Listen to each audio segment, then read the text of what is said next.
Aloha, coming to you from Hawaii. At least a third of us are today.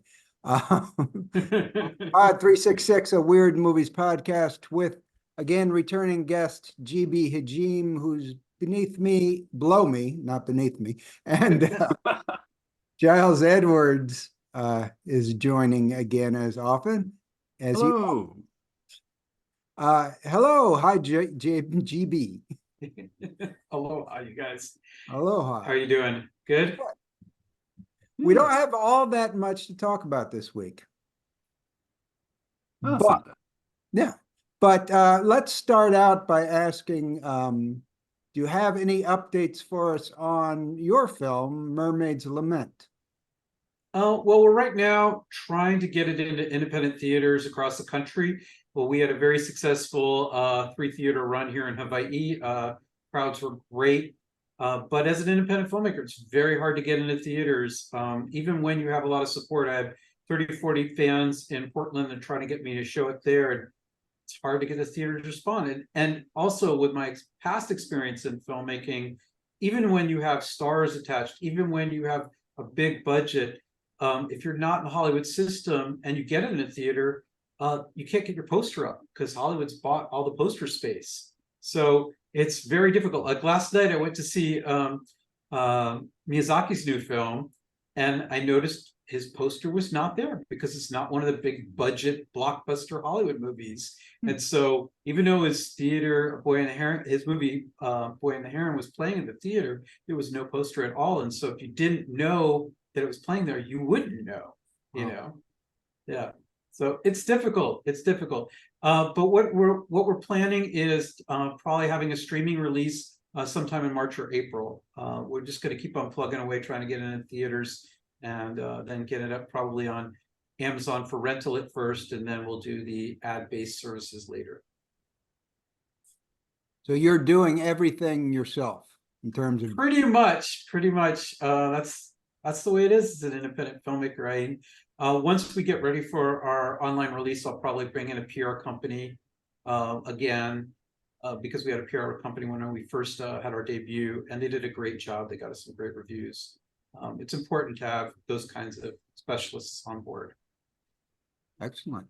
Giles, anything to add or ask before we go into the slate? No, it seems a thorough update, and I guess we'll be checking that out when he is successful in getting that out to the world. So I guess we can dive into the 3 things we're going to be. Yeah. So the problem is, it's the off season for movies and movie releases right now. People want to get the releases out before the holidays, and then things just slow down. And the only thing that happens in January is you get your Sundance and your Slam Dance. But right now, we're just in a lull where there's not much of anything going on, either theatrically or in home media, because like I say, everybody likes to get it out before Christmas and doesn't want to be sitting here. But we're going to discuss one that was an older release that we missed. And we're going to discuss, well, we're just going to mention at least this one because this is in theaters in some places. And I know it's playing in New York City. And it looked like it had actually a number of dates. And we don't know much about it. We will link the trailer on the site. It's called Some Other Woman. Giles, you want to describe the poster? With pleasure. It is half underwater, half with a backdrop of a rather ominous cloudy sky, and facing us, not looking at us, but facing us sideways, we see the sort of sculpture bust area, top of shoulders and up, but sideways, of a distressed looking woman in her, I'm going to say, late 20s, early 30s, and the advisement that one live your best life or someone else will. Indeed. And like all I know about this is basically from the trailer. It's being released at this time when there's, nothing else playing. It is an independent release. It played one film festival that I discovered, and then somehow, GB, you need to ask how they get this guy got him into theaters, because he just played the Mammoth Film Festival, which isn't huge, and then somehow got it into at least one theater somewhere. And just looking at the trailer, it's a psychological thriller. A woman goes to island paradise with her husband. Another woman appears and all of a sudden sort of looks like takes over her life. And that's all. That's all I know. I don't know. I like from the trailer, I'm really hoping it dives into the psychological thriller aspect to the extent that it's the same woman fighting herself. I mean, because like I like read that trailer. That's what I saw in that trailer. Like that would be an interesting movie, rather than something more contrived. Something that something with the multi-personality disorder thing. So I mean, that's what I took away from the trailer. That kind of excited me, that aspect of it. But to note, you did mention Slamdance. I am a co-producer on a film that will be at Slamdance called Chaperone. And we're very excited that we got into that festival. And so if you're at Slamdance, check out Chaperone. Giles will be checking out Slamdance remotely. I haven't even looked at the lineup and applied for access. I figure Giles could probably handle it. I suspect, yeah, they've already, certainly since my accreditation, I don't know, a week and a half ago, I have been receiving any number of notices about what's going on there. So I will take a closer look, particularly at feature length, and I will check out Chaperone. Yeah. Because it looks like they've got all their lineup up, which makes sense because it starts in what, 3 weeks or something like that. So yeah. I actually haven't seen the final cut, but we're having like a little hush hush screening for the casting crew coming up. Giles, any thoughts on Some Other Woman? Did you see the trailer? The trailer made me tense, but which I guess may well suggest good filmmaking behind that in the expanded form. As you know, I always look at the length of a movie, and I always respect filmmakers who are comfortable running below the 90-minute mark, because that's got a socio-psychological barrier for a lot of people, and if you can tell your story, it should take as long as it needs to, as opposed to as long as you are told to, or feel that it has to be this number. So being an 86-minute film whose trailer made me tense, I'm guessing that watching the movie, if I do, will probably make me tense as well. So if that's how that works out, that's how it works out. But yeah, it's looks like it could be good from the 2.5 minutes of my familiarity with it. Yeah, just not enough to go on, I think, with just the trailer and nothing else. No one has reviewed it so far. And there's, I think is it Tom Felton? Apparently he has a number of fans who have been commenting. Every comment on the YouTube trailer is about the male lead. So he must have a fan. I've never heard of him, but then again, my fingers are not really on the pulse of actors under the age of 50 these days. So I saw that the same. I was like, all these people talking about Tom Felton. God, he looks good. Blah blah blah blah. And maybe that's how they got their limited theatrical releases, because Tom has a fan base. But yeah, I know nothing about the man. oh, is he? He looks like he was in a Harry Potter movie. Oh, maybe that's, yeah. A number, at least 2, 3, a bunch of Harry Potter. Of course, he's Simon. I don't know. Draco Malfoy. Oh, okay. He's that guy. That's why. Oh, okay. Draco's grown up and become the probably affable husband of a woman whose identity is being stolen. Oh, yeah. Well, nobody. Okay, yeah, yeah. That's get a Harry Potter star in your movie, yes, and you'll get a release. I'm guessing that must be it. Okay, I wanted to talk about Masaaki Yuasa's 5 film sets, because this set dropped over Christmas while we are on hiatus, and we didn't have a lot to talk about this week. And I wanted to mention it because it's such a big release and such a nice looking release for weird movie fans. So what we have here is all 5 of Yuasa's features, which are Mind Game, Lou Over the Wall, Night is Short, Walk On Girl, Ride Your Wave, and Inuo, and a disc of bonus features, which I believe contain a number of shorts. Giles, by any chance, do you have the Amazon page for that up? I can get it up for you right now with my magic machine here. Yuasa collection. They definitely list what shorts are on there. I know he's done a lot of TV work and a number of shorts. Yeah, I've seen his work on Space Oh, and Dandy it's and Samurai affordable. Champloo. How much is it? It is right now, 5 movies and the extras, $66. And that's a lot better price than I've seen for collector things like this recently. So, features. Well, there's an and more. All right, here's a long. So, it looks like the features are on disc 6, as hinted at by that image there with its 6 discs. There are a lot of animated related stuff, which obviously for an animator is going to be, you know, pertinent and interesting. Various interviews with the filmmaker, at least 2 short films, Happy Machine and Kick Heart.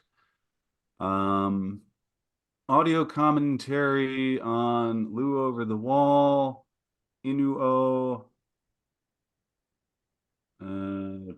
Okay. I was Yeah, so you know, a smattering of stuff. It's 8 hours and 21 minutes of material, and yeah, certainly, I've actually seen 3 of these 5, which you know, asked me a few years ago, not only because it would be impossible because they weren't released yet, but I also had no real exposure to Japanese animators to speak of anyway. So I can say with confidence that yes, Inuo is fantastic, as is The Night is Short, Walk On Girl. I believe, Greg, you concurred and wrote up our big review for that. And I caught Ride Your Wave, which as movies go, it's a bit of romantic fluff nonsense, but with a staggering degree of quality craftsmanship and, you know, fun. So it's I've learned that Masaaki Yuasa, at the very worst, is going to be good. Yeah. So just to get them out of the way, I'm glad you mentioned Ride Your Wave, so I don't have to. The 2 I have not seen are different. They're Lu Over the Wall and Ride Your Wave. Ride Your Wave is supposed to be like an animated romance comedy thing. Lu Over the Wall is more of a kids movie. But his 3 other movies are all definitely weird. Mind Game, which I guess nobody's seen but me, is probably the weirdest. And this is a movie where the animation style changes about every 10 seconds. It just keeps morphing and morphing and morphing. It's a story about somebody who dies, meets God, who, among other things, appears as a goldfish smoking a cigarette. Oh yeah, I remember your review for this now. Yep, this plot here is God's image keeps changing over and over. Goes back to life, and it also has some very great. It's flanked by 2 montages, which are very well done montages.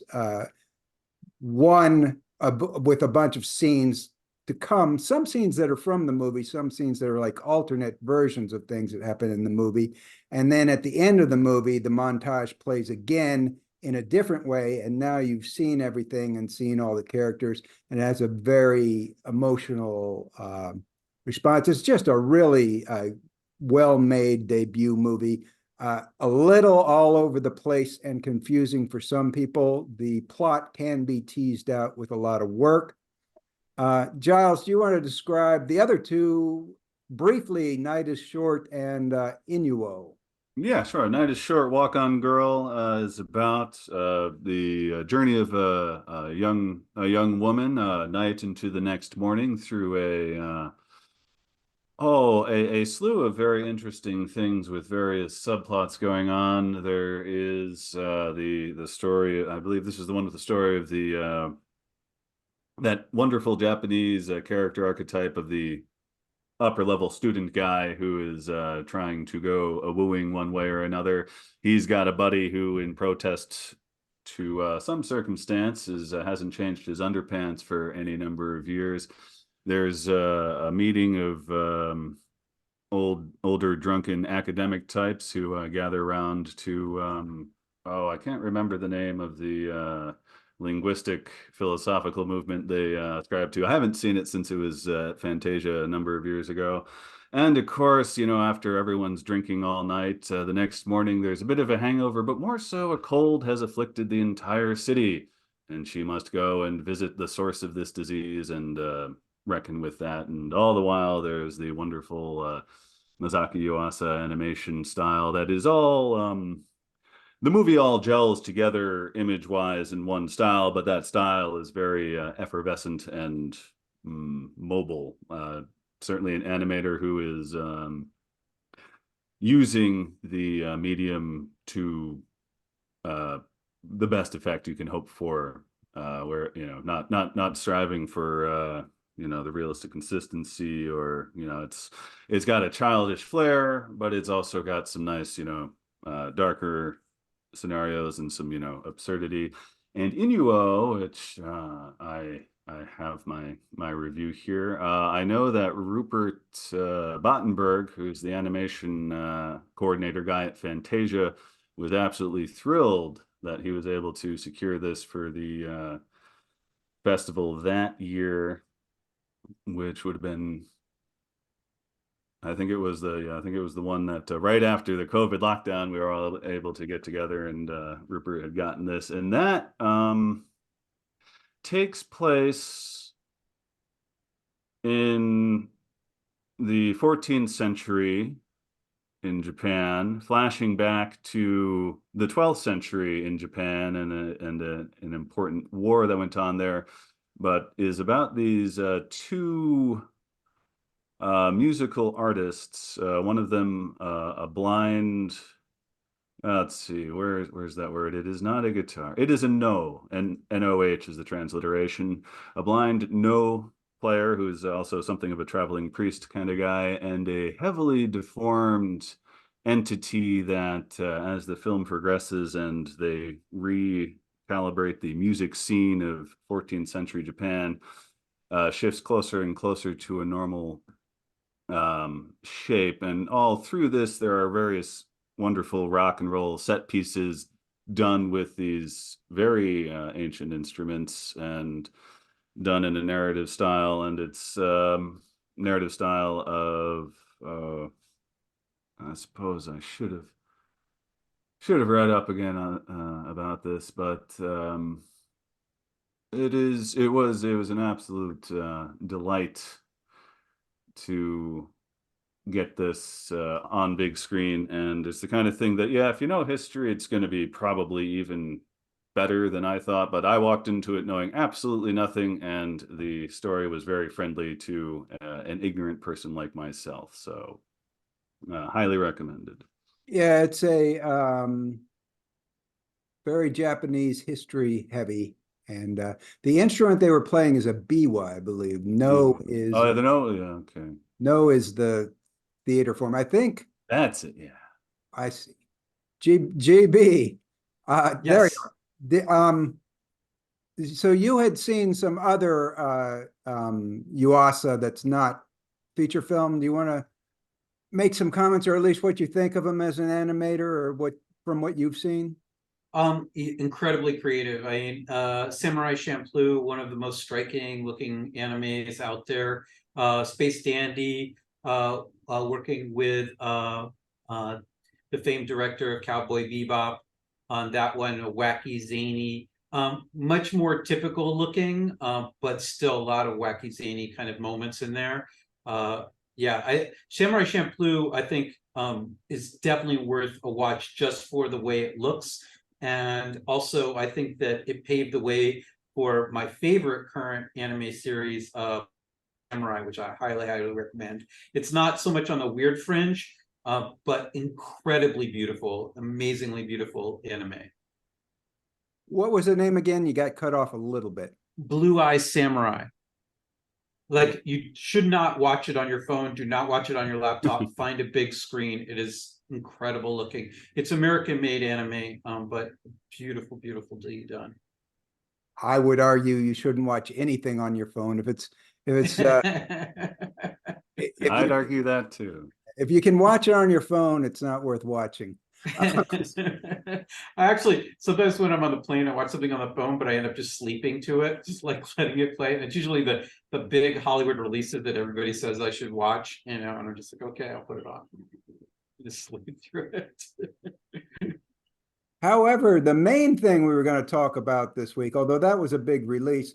So this is the Congress, and what's happened here is back in 2023, they announced that they were coming out with a new Blu-ray of the Congress. I think the old one's out of print, is getting hard to find.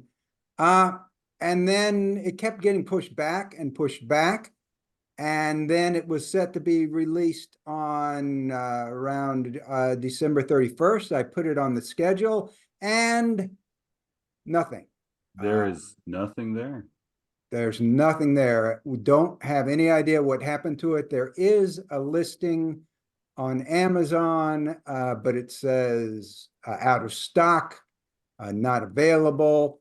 There is a one that was released on the day before Christmas, a region B in Europe, Blu-ray of it. But I don't know what's happened to the American version.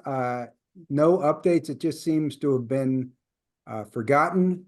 But maybe we will see it down the road soon. Well, but I can anyway, conjecture because I pulled up the numbers on it, and they just didn't do well in the US. I mean, this film did very, very poorly in its release in the United States. So they might have just looked at those numbers and looked at their previous DVD sales, which are also available, and just said, not worth doing, not worth reauthoring it for this market.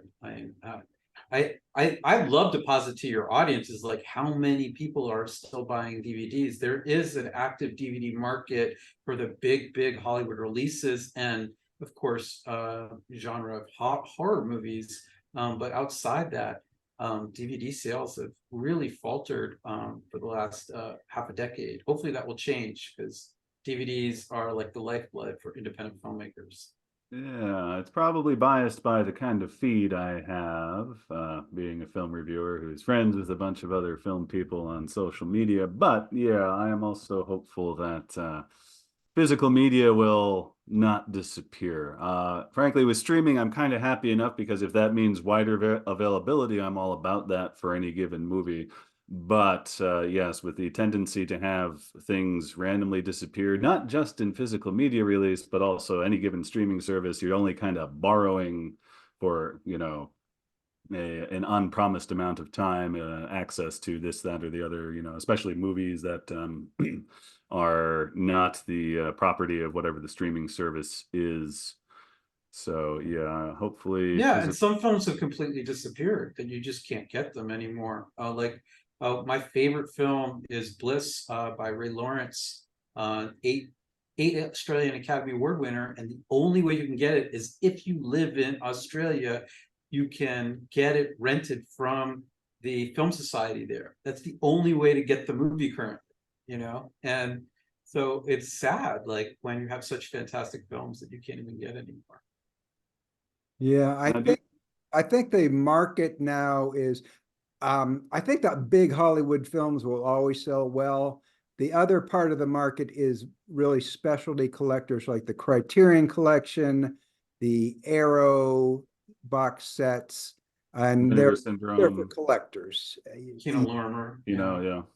I think a lot of movies get the movies so those deal with really, really big art house films, especially older ones, and genre films of any kind, like exploitation films of any kind. There'll always be collectors for that. And then the big Hollywood movies. And I think everything else, all the movies in the middle get lost in the physical media. But let's talk about the Congress anyway. It is available streaming, so you can find it on Amazon Prime, I know. I watched it on Roku last night. Okay. Yeah. You never know where it might pop up. It was on Tubi, then it went off Tubi, probably because Roku got a exclusive deal with it. GB, since you've just seen it, do you want to give us your impression of the plot? Well, I just want to first say that Ari Folman's movie Walter Bashir is fucking really good, and I really enjoyed that movie. This movie was much more of a slog. That as far as the plot goes, there's a woman played by Robin Wright. She plays herself, which has other layers of issues with it, and she has a son who has some issues with hearing and sight, and she is being asked, which I think that the film is very timely in a way that she's being asked to digitize her image in exchange for never acting again. And then Hollywood would own her digital image to do whatever they want with it. And she struggles with that very particular actress, only wanting to take certain roles. And this would give Hollywood carte blanche over her image and everything like that. And so that's part of it. And then it gets very weird and even less motivated and goes into this what is it, Dave Fleischer style 1930s animation, where she goes into this animated world where supposedly like they snorted a drug and they're all there high, but we're not really told what the rules of that world are. They kind of explain afterwards, and I don't want to give away too much of the plot in case you're going to see it. But it's kind of a slog because there's no real stakes in there. You know, it would have been very easy to create stakes around the son Aaron with his oncoming deafness and blindness, but they don't take those opportunities. They just, I think, almost intentionally make it strange and make it weird. And then, so the emotional hits aren't that strong. There's a moment where she's getting digitized and her old friend is trying to lead her through a bunch of emotional cues, and played by Harvey Keitel. And the first half of that whole emotional section is not emotional at all. There's no connection. And finally, Harvey Keitel is such a brilliant actor that he brings something to it, and you're allowed to emotionally engage for a moment. Because most of the film, I was not. I was like looking at the animation and I'm looking at all the weirdness of it, and there's some cute moments where she goes up to this animated aquarium and there's a dick fish, and then they go up to she goes to check into the animated hotel and there's a blow up sex doll to check her in. I mean, so there's some cute moments, but for the most part I just like, oh my god, there's so much potential that is unrealized here, and I'm going, why at the screen so much. What did you guys feel about it? Jobs. Oh, well, I mean, I think I only saw it once during a watch party, I believe, that we had for it some time ago. And considering I haven't really thought about it since, listening to you talk about it, GB, that all sort of rings true to me. It's like, oh, okay, there's a lot of neat things going on, but with a want of purpose. So it's very, very cool for the eyes. Lots of great animation stuff that and I don't mind purposelessness as much as some people might, but I certainly won't ever deny it. So yeah, my view is from watching it on a 24-inch monitor with a sidebar of chat. So beyond that, I wouldn't really want to commit to any declarations firmly one way or another. Oh, so I guess I'm the biggest fan of this movie here because I quite liked it. It was quite divisive. It's one of those movies that people either really love or normal people really hate, and then some people may just have a reaction like Giles and GB. Some intelligent people may have that reaction. I guess I was more I can see where you're coming from with the emotional connection. I guess I was more engaged with the ideas and the sci-fi element, and with the thought of, now this was made in 2013, so it's 10 years ago. It seems pretty prescient, but the thought of how close is this world that he's imagining here to being potentially realized. And it seemed kind of sad and dystopian, but really what they've done is they've created this sort of artificial paradise for people, and people take drugs and have animated avatars and enter into this world. And what they give up in exchange for what seems like eternal bliss is sort of autonomy and existence in the real world, where there is a lot of sadness and disease and death, but also real human connection. And I've just found the way it dealt with those ideas, although the plot itself in the second half is hard to find. I found just musing over those ideas to be pretty fascinating, and particularly the thought of, how close is this to being something that really happens to humanity when we can create an artificial virtual paradise and people will spend their time there instead of the real world. But my question to that is, like, we talked about prescience, that the struggle that Robin Wright goes through about digitized, I know that actors very, very soon are going to go through that.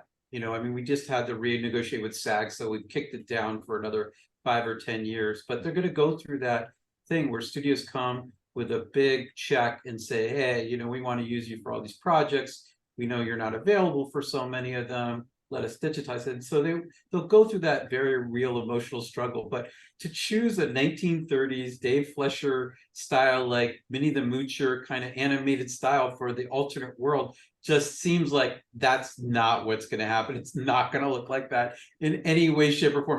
Maybe somebody eclectic like Greg picks that as his avatar for that world, but the rest of us are not going to pick that avatar.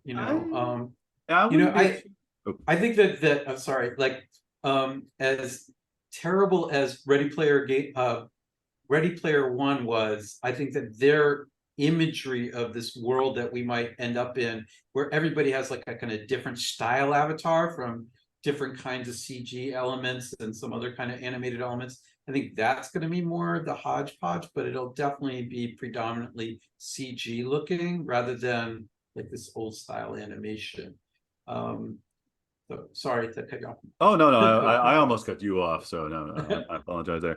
But yeah, I guess that might depend upon the first movers and what particular kind of nostalgia they may have, because I wouldn't say that this older animation style is necessarily likely. I wouldn't discount it as quickly, because there is it seems the older I get, the more the people around me are nostalgic for something that they probably really haven't seen, weren't contemporaries of that, very 30s into 40s kind of, in this case, animated look. So I imagine it'd be like a snowball thing. So whichever group is going in with their particularities will probably set a foundation for the look. And so we can only hope that Greg, for example, will be one of the first people there and nicely delineate a fantastic 30s cavalcade of outlandishness for us.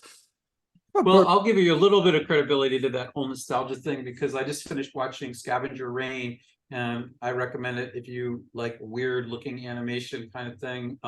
But as this film said, sci-fi is a dumb genre. It's a sci-fi animated on Max, and so many of the reviews were about how cutting edge it was and how new looking it was and everything like that. And I thought, no, this is just 70s nostalgia for Meteorolon, the old sci-fi magazine, heavy metal, where I'm looking at Mobius was one of the preeminent artists, and like Mobius's work, like in Call and some of his other stuff, it looks exactly like that. And so that there is this nostalgia for this kind of earlier stuff. I don't know if it goes all the way back to the 30s, but definitely this is one of the most popular animated series right now, and it looks straight out of like Yeah, heavy metal, Gandahar, all these 1970s, early 80s animated movies.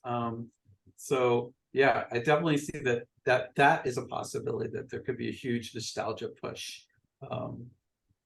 But yeah, I just, there's so many moments where when I look at a film like this, I see so much potential that was missed, and I think it's partially because they just gave him, because he got nominated for the Academy Awards for Waltz with Bashir, he gave him too much of a blank check and not enough feedback on where he was going. Like there's like plot hole stuff, like little stuff and bigger stuff. Like, why are they ear kindling Aaron in there? You know, and why, you know, they introduced the whole hearing loss thing, but they don't really do it like a real hearing loss test. So why are they doing it that way? But there's just too many whys that never get explained. So like, you know, when I was working with the dude, he's like, don't let the audience sit in why for too long because you'll lose them. And, you know, I kept on getting drawn in because of some of the imagery. But yeah, it'd be hard pressed to recommend this to somebody besides Greg. I will say it's from a novel. You may like the novel better, by Stanislaw Lem, called The Futurological Congress, which does not have the animated features to it. It's just done through the alternate world is just created through hallucinogenic drugs in that story. And that story is pretty clearly an allegory for the communist system he was living under at the time. And I do have to say, sadly, we are out of time. I would like to talk more, but we're going to have to say aloha. The internet Aloha. can only handle so much video. So yeah, it's good chatting with you again, GB. Aloha, you guys. Thank you for coming back, GB. Thank you. And see everybody next week.